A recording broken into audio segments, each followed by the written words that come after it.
ಹಾಸನ ಜಿಲ್ಲೆಯ ಮಲೆನಾಡು ಭಾಗದಲ್ಲಿ ಮಳೆಯ ಅಬ್ಬರ ಜೋರಾಗಿದೆ. ಹೀಗಾಗಿ 3 ತಾಲೂಕಿನಲ್ಲಿ ಅಂಗನವಾಡಿ ಹಾಗೂ ಶಾಲೆಗಳಿಗೆ ರಜೆ ನೀಡಲಾಗಿದೆ. ಬೇಲೂರು, ಸಕಲೇಶಪುರ ಹಾಗೂ ಅರಕಲಗೂಡಿನಲ್ಲಿ ರಜೆಯನ್ನು ನೀಡಲಾಗಿದೆ. ಅಂಗನವಾಡಿ, ಪ್ರಾಥಮಿಕ ಮತ್ತು ಪ್ರೌಢ ಶಾಲೆಗಳಿಗೆ ರಜೆ ಘೋಷಿಸಲಾಗಿದೆ. ಮುಂಜಾಗ್ರತಾ ಕ್ರಮವಾಗಿ ಡಿಸಿ ಲತಾ ಕುಮಾರಿ ಈ ರೀತಿ ಒಂದು ಆದೇಶವನ್ನು ಹೊರಡಿಸಿದ್ದಾರೆ.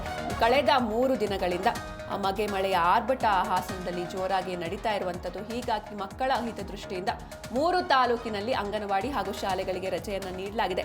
ಬೇಲೂರು, ಸಕಲೇಶಪುರ, ಅರಕಲಗೂಡಿನಲ್ಲಿ ರಜೆಯನ್ನು ನೀಡಲಾಗಿರುವಂಥದ್ದು. ಅಂಗನವಾಡಿ, ಪ್ರಾಥಮಿಕ ಮತ್ತು ಪ್ರೌಢ ಶಾಲೆಗಳಿಗೆ ರಜೆ ನೀಡಿ ಡಿಸಿ ಲತಾ ಕುಮಾರಿ ಆದೇಶವನ್ನು ಹೊರಡಿಸಿದ್ದಾರೆ. ಕಳೆದ 3 ದಿನಗಳಿಂದ ಹಾಸನದಲ್ಲಿ ವರುಣನ ಆರ್ಭಟ ಜೋರಾಗಿದೆ. ಬರೀ ಮಳೆ ಮಾತ್ರ ಅಲ್ಲ, ಗಾಳಿಯ ವೇಗ ಕೂಡ ಜಾಸ್ತಿ ಇರುವಂಥದ್ದು.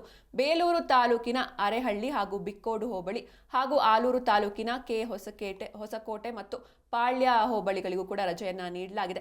2 ತಾಲೂಕಿನ 4 ಹೋಬಳಿಯ ಅಂಗನವಾಡಿ, ಪ್ರಾಥಮಿಕ ಮತ್ತು ಪ್ರೌಢ ಶಾಲೆಗಳಿಗೆ ರಜೆ ಘೋಷಣೆ ಮಾಡಲಾಗಿದೆ. ಭಾರೀ ಮಳೆ ಹಿನ್ನೆಲೆಯಲ್ಲಿ ಮುಂಜಾಗ್ರತಾ ಕ್ರಮವಾಗಿ ರಜೆ ನೀಡಿ ಡಿಸಿ ಲತಾ ಕುಮಾರಿ ಆದೇಶವನ್ನು ಹೊರಡಿಸಿದ್ದಾರೆ. ಕಳೆದ 3 ದಿನಗಳಿಂದ ಹಾಸನ ಜಿಲ್ಲೆಯಲ್ಲಿ ಭಾರೀ ಮಳೆ ಸುರಿತಾ ಇದೆ. ಈ ಹಿನ್ನೆಲೆಯಲ್ಲಿ ಮಕ್ಕಳ ಹಿತದೃಷ್ಟಿಯಿಂದ ರಜೆಯನ್ನ ಘೋಷಣೆ ಮಾಡಿರುವಂಥದ್ದು. ಇನ್ನು ಹಾಸನ ಆಗಿರ್ಬೋದು, ಮಲೆನಾಡು ಭಾಗ ಜೊತೆಗೆ ಕರಾವಳಿಯಲ್ಲೂ ಕೂಡ ಮಳೆಯ ಅಬ್ಬರ ಜೋರಾಗಿದೆ. ಕೇವಲ ಅಂದ್ರೆ ಮಲೆನಾಡು ಅಥವಾ ಕರಾವಳಿ ಭಾಗದಲ್ಲಿ ಮಾತ್ರ ಅಲ್ಲ, ಉತ್ತರ ಕರ್ನಾಟಕದಲ್ಲೂ ಕೂಡ ಬೆಳಗಾವಿ, ಬೀದರ್ ಈ ಒಂದು ಪ್ರದೇಶದಲ್ಲೂ ಕೂಡ ಮಳೆಯ ಅಬ್ಬರ ಜೋರಾಗಿ ಇರುವಂಥದ್ದು. ಅಲ್ಪ ವಿರಾಮ ಕೊಟ್ಟಿದ್ದ ಮಳೆರಾಯ ಮತ್ತೆ ಅಬ್ಬರಿಸ್ತಾ ಇದ್ದಾನೆ. ನದಿಗಳು ಉಕ್ಕಿ ಹರಿತಾ ಇವೆ, ಕೊಳ್ಳಗಳು ಅಪಾಯದ ಮಟ್ಟ ಮೀರ್ತಾ ಇವೆ.